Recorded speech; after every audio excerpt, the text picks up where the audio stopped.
the most problem we're having in the political sector is the Godfatherism. So I see a total conspiracy. How much would they even collect for them to not stand on the path of legitimate tendencies? If I may ask, how much did they even collect? Because people will be interested to hear. I don't know. According to the insider, he said someone already paid 1.5 million.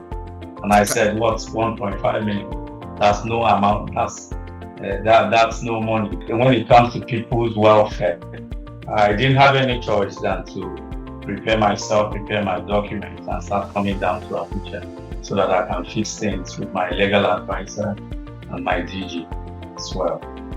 I was former manager, National Lottery Regulatory Commission, regulating the Southeast compliance. In terms of my political experience, I'm 17 years experienced in grassroots mobilization because I was state chairman contact and mobilization. I'm a member, presidential campaign team, Major General Hamza Al-Mustafa in 2023.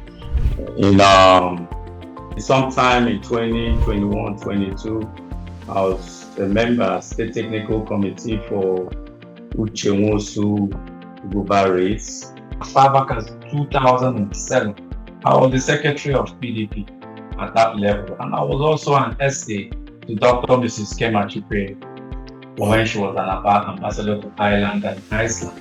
As secretary of the Kim campaign organization, like in 2009, as far back as 2009. So most of them doing this one way or the other, and have paid my dues.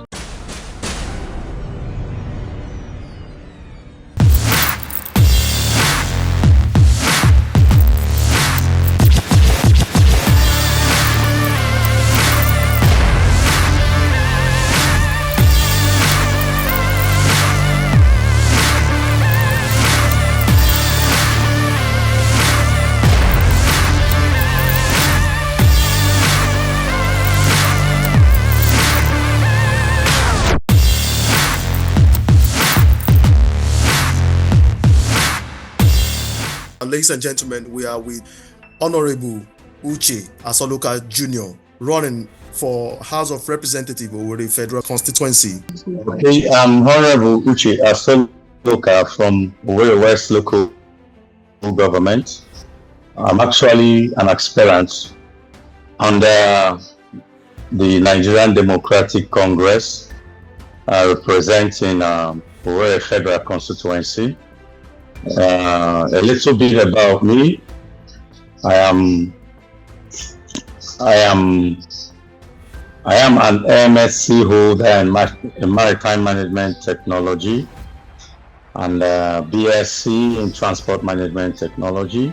I was former manager, National Lottery Regulatory Commission, regulating the Southeast compliance. In terms of my political experience, I'm 17 years experienced in grassroots mobilization because I was state chairman contact and mobilization. I was a zonal leader, PDP World to World Initiative. I was also secretary PDP at the world level. That was where my grassroots experience started. I started from the local to the national. I'm a member, presidential campaign team, Major General Hamza Al-Mustafa in 2023. Sometime in 2021, 22, I was a member, state technical committee for Uchenna Asoluka race. And also in 2019, I was GPN, state youth leader GPN. GPN, that's Green Party of Nigeria.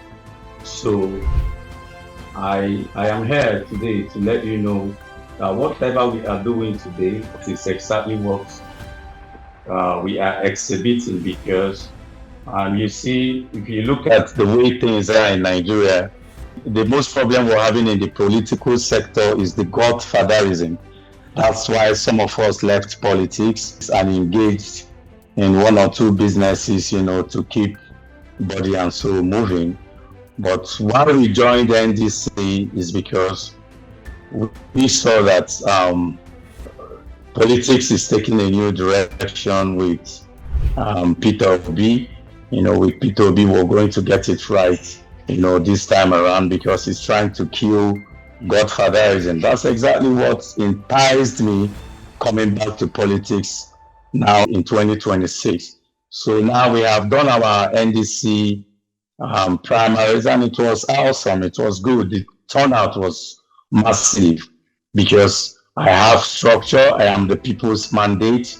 People love them, and I love my people, and I am ready to defend their mandate to the last. Thank you very much. A very rich account from your narrative so far. But then, looking at Owerri West politics, do you still see Godfatherism? You stated it right now. And do you still see it existing even in the NDC following the post primary elections which you took part? Very well, yes. NDC is practicing the Godfatherism, and that's exactly the listing I expected from the Nigerian Democratic Congress. Could you please just tell us about things that happened on the 28th, especially? Okay, from the NDC national directives, they actually scheduled the primaries between 28th and 29th, but being on that very day of 28th, from the national directives, were asked not to conduct election on that very day and move it to 29th due to one or two reasons best known to the National Working Committee of the Nigerian Democratic Congress. Okay, so, but it was quite unfortunate on that same 28th at about 10:30, 11, I received a call from a colleague saying the election is on at the state party office.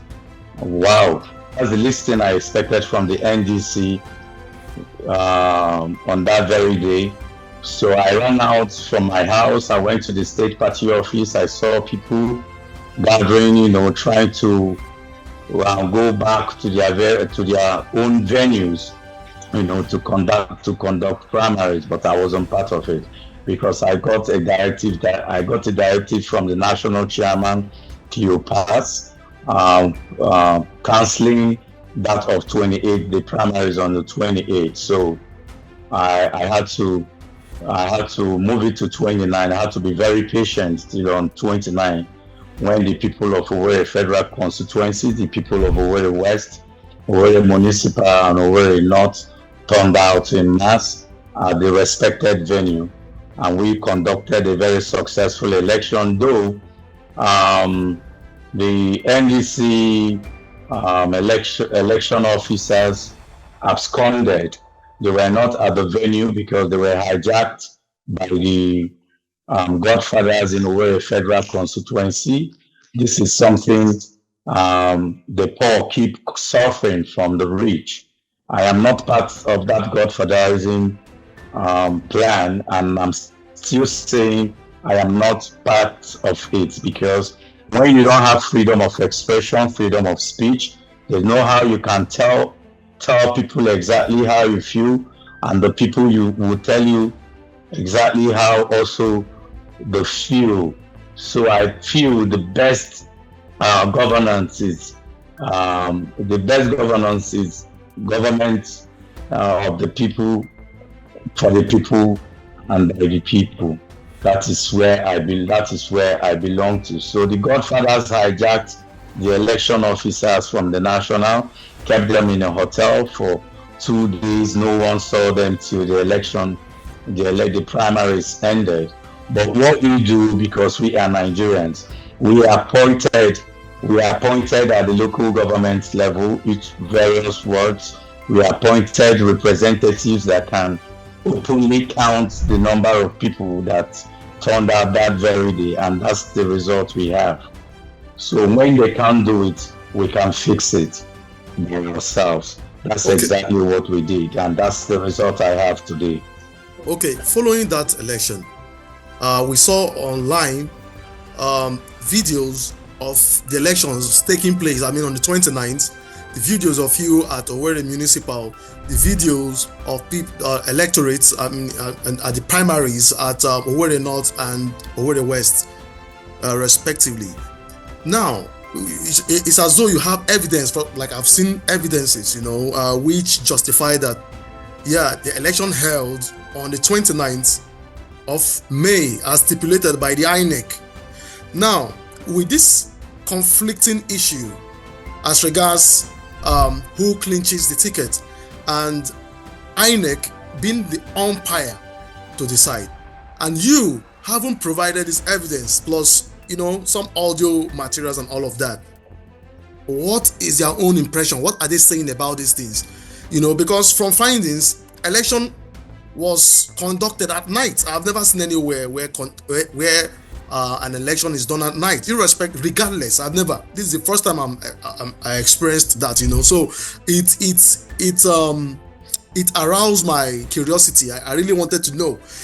Now, with this evidence you have of them, conducting election in the night, and you, which was on the 28th, and you on the 29th, doing yours on the 29th in the day, official hour, and having those rooting for you coming to vote, what is INEC saying about the situation? Well, it's very simple. You cannot compare election done at night and election during the daytime. Darkness and light has nothing to do with each other. So the one the people prefer is the one done during the daytime, where women, very old men from their respective wards, and also women leaders from their respective wards, and you. Are you there? Yeah.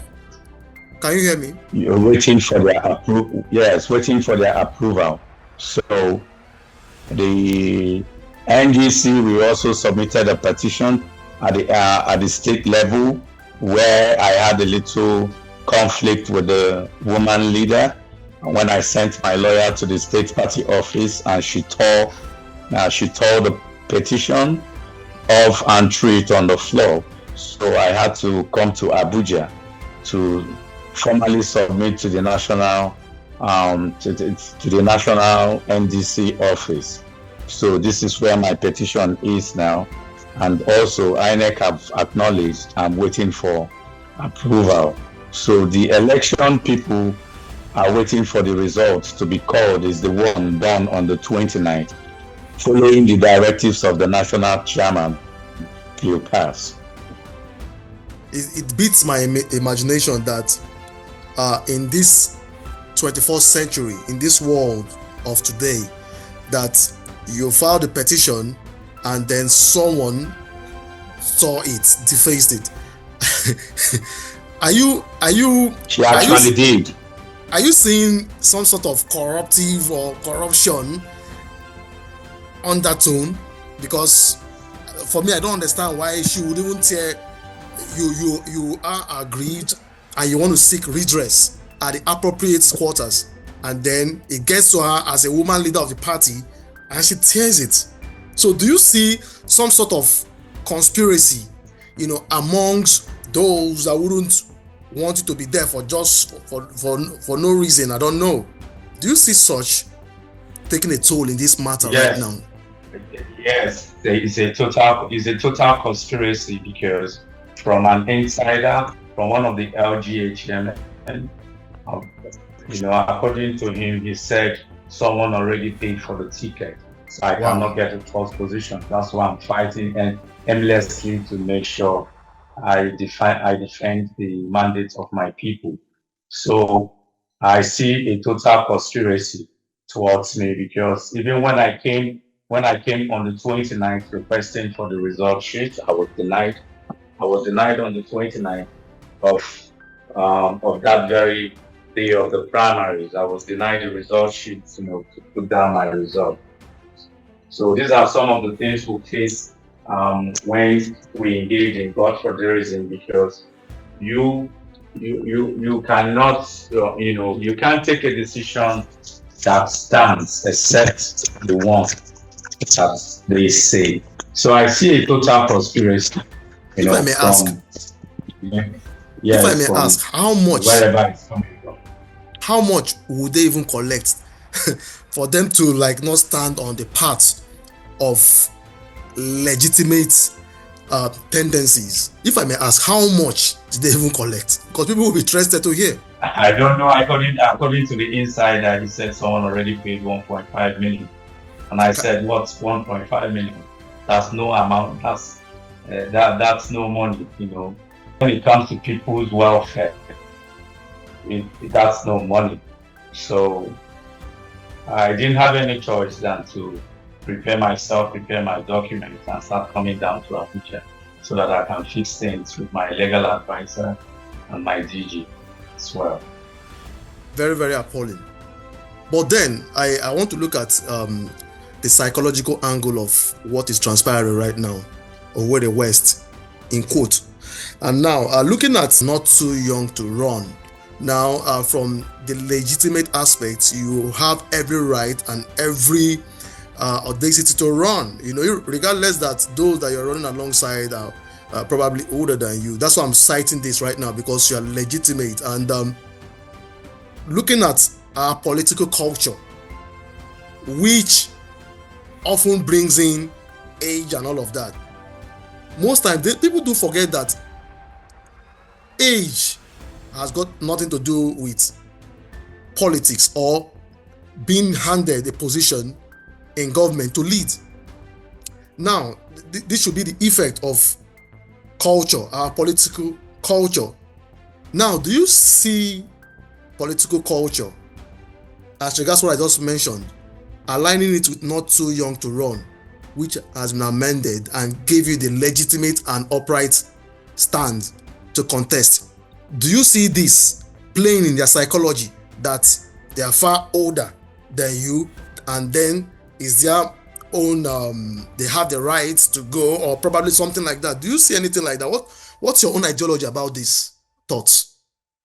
Yeah, yes, I do. It's a generational phase. It's a generational challenge.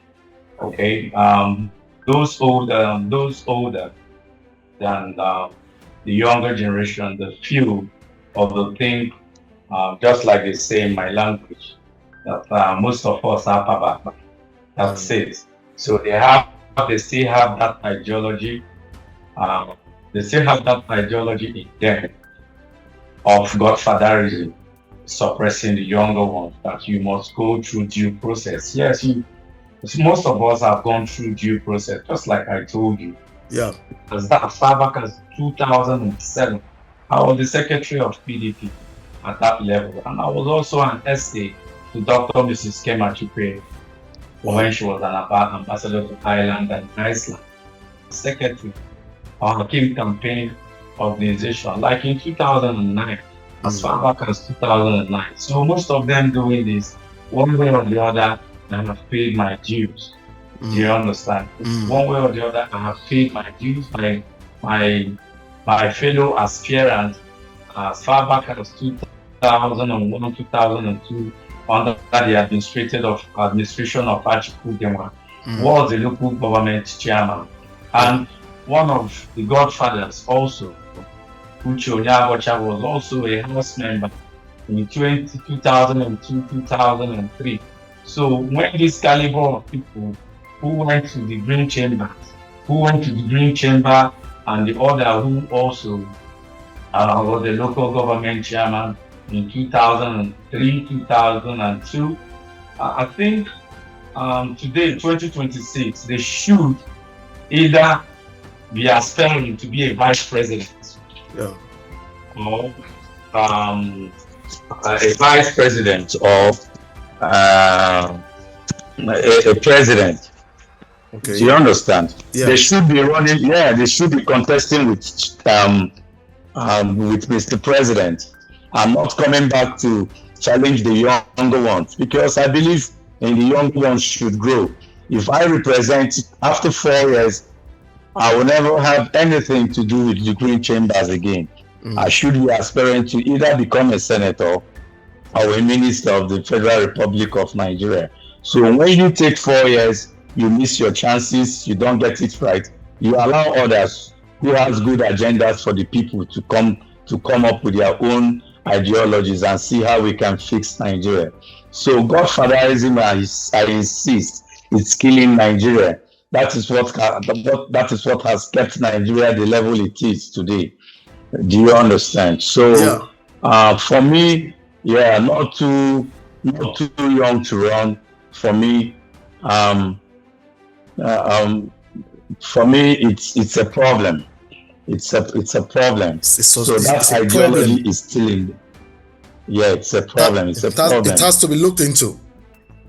Okay, now. Yes, the younger. Yeah. On the basis of this, the elections itself ought to be done because I made my own findings, and the elections were supposed to be done at a designated INEC office or place like the municipal or Owerri West. But then the elections, that of Owerri West was done at Obinze, which was said to be the home of Honorable Uchenna Asoluka. Then with all these things happening, do you think he has a hand in it? Well, I don't know, because if that very venue is close to his house or right in his house, I don't know, because I haven't been to his house before. But that's totally wrong, because I am disciplined. My mom was a teacher and I was taught to be disciplined. When you're giving a directive from the national, there's no way you can void the national party chairman's directives and instigate yours. No, it's not done. I respected the national chairman, the national working committee. That's why I went to the venue. But those who believed in Godfatherism rallied around them. I didn't bother to go there, but I went to the designated venue because that's exactly where Cleopas, the national party chairman, expected us to be at that moment with the election of officers. But unfortunately, they hijacked the election officer, and I didn't bother because I know whether he comes or he doesn't come, the people's mandate must count. Absolutely. Okay, now looking at your own prowess, if by the special grace of God you become the Federal House member representing Owerri Zone, what are those things that you would ensure? What are those landmark things you want to do for the people of Owerri Zone? My mission statement is very simple: effective and quality representation, smart tech representation, women, youth empowerment, and also women empowerment. Infrastructures, like in the city of Owerri Federal Constituency, the infrastructures there are okay, so we should be looking at the local areas where people need them more, so we focus more on those other areas. Now, with the way things are going, do you feel intimidated? No. Do you feel intimidated? No. When you see adversaries, nobody will say that he doesn't know what prevails, how things are being done. We know what is happening. Sometimes it takes the balls to get into the politics, the Nigerian politics, and taking that mantle, like taking the bull by the horn and going into politics, and you now experiencing all these things, all this ugly situation. Do you get intimidated? Not at all. I served most of these people, so I know their strength and weakness. So I understand where they are coming from. I'm not scared. So what is it like, about the whole petition stuff and all of that? What's going on right now? What do we anticipate? Are we going to be seeing ray of hope? Having to see Honorable Uchenna Asoluka Jr. Representing Owerri Zone at the Green Chambers. Do we have any ray of hope as regards this? Sure, there's hope.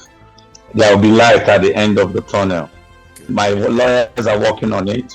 My legal advisor is also standing by me. So I believe at the end of the day they will get justice, because the mandate belongs to the people and not to the godfathers. Wow. The mandate belongs to the people and not the godfathers. Yes. Owerri West, Owerri Municipal, Owerri North, her antecedents. Let me say your antecedents because that's where you're going. They say all things, they get there and they mess up. I don't want to start mentioning their name. And you see that some of them spend like 12 years and you have little or nothing done for Owerri zone. And it's so problematic right now because sometimes when I reflect on this, how are you going to address this issue? Like they have the 3 C's: credibility, competency, and competitive. The older politicians focused more on having competition amongst themselves, and they lacked vision. They lacked that vision. So they were busy competing amongst themselves, and found out that time was not longer there for them, to fix it. Now maybe they are coming back now to fix it. It's already late because the younger generations have taken over. So that's where I see the problem. Most of them were credible, but they lacked focus. Focus is the main key at the end of the day. Yes, you have to be focused. You have to know what the people want. You have to find time to listen to what the people are saying and leave that social class. I'm a grassroots man. I know what it takes for a poor to feed. I know what it takes for a woman to breastfeed. And I know what it takes for a man to put food on a table. So when you don't look at some of these things on daily basis, you are busy sleeping sleeping at the hotels, swinging with your other bourgeois. So you will definitely misfire. So you get yourself closer.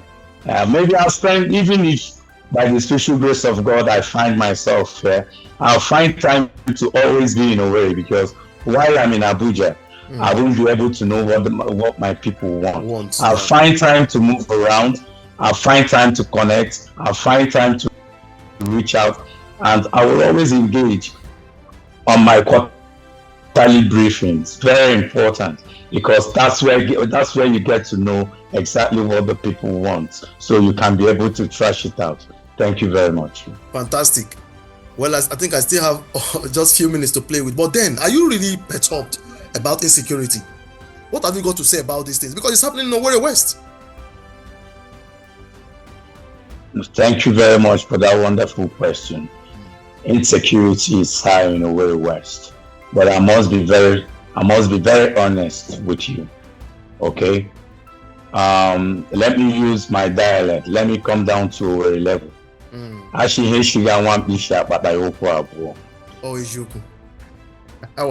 Thank you very much. If you're an Igbo man, and you're an Owerri man, you will know exactly where I'm coming from. The insecurity in Owerri, it has political undertone. Wow. Political undertone. Yes. I just like your diplomacy here. I like your diplomacy here. But then everybody knows, because I see no reason why your people are crying, your people are dying, your people are shouting. People can't go to their farms again. Things are happening, and yet the government keeps quiet. I was like, I did a video on YouTube and I was asking this question, like, if I were to be a governor, and then my people are dying every day, and I'm quiet, I failed. I'm just mute about the situation. Which means I failed. So I'm not. I just want to be diplomatic right here, not trying to mention names. But at this point. Yeah. At this point, can I ask you a question? Go ahead. Yeah. If you live in one bedroom flat and a rat comes into your house, to fish that rat out, isn't that easy for you to fish out that rat? I will fish immediately. That's one room. Thank you. The rat needs to get out. Yes. The rat is an alien. Perfect. So it you know where the rat is, right? I understand. The rat is the alien. He's a terrorist. Yeah, good. It's a stranger. Yeah. There's no way a stranger can come into that one-bedroom flat Yeah. and will not be fished out. To be fished out. Thank you. Thank you very much. Okay. Let me just leave you under this note right now. As regards what we've discussed, and I'm very, very optimistic that you'll come out victorious, having done your bits and having presented all, and then let's anticipate and hear from those that are in charge.